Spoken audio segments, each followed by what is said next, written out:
こんにちは、兼業主のケンです。今日は昆布締め塩麹ステーキを作ります。この料理はお肉に塩麹を塗って昆布で包み、半日寝かせてからステーキとして焼きます。塩麹の酵素でお肉は柔らかくなり、昆布の旨味成分も加わって普段食べているステーキとは一味違います。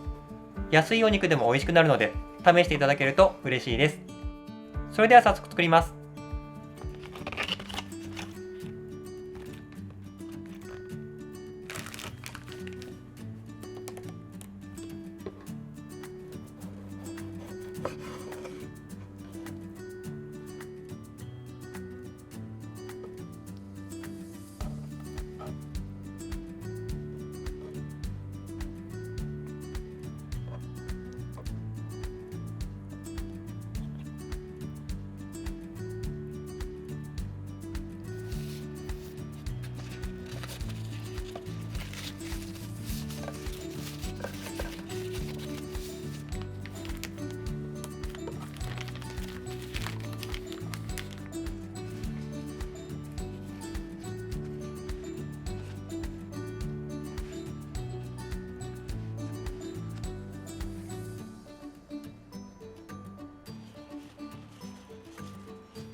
はい、完成しました。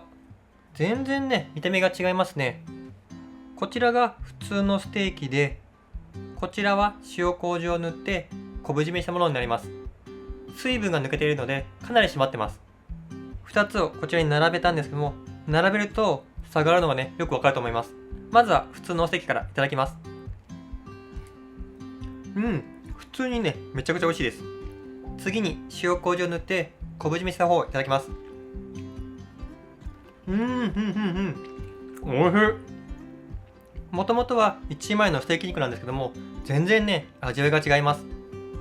塩麹の風味による味の違いはあるんですけども、それだけじゃなくてね、水分が抜けているので、お肉の味はね、凝縮してるんですけども、そこにね、昆布の旨味、これも加わってね、とっても美味しいです。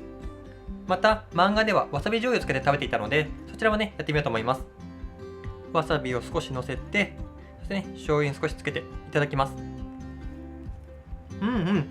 これも美味しい。塩麹とわさび醤油の風味があってね、とっても美味しいです。好き嫌い分かれるかもしれませんが、個人的にはわさび醤油つけた方がね、美味しいと思います。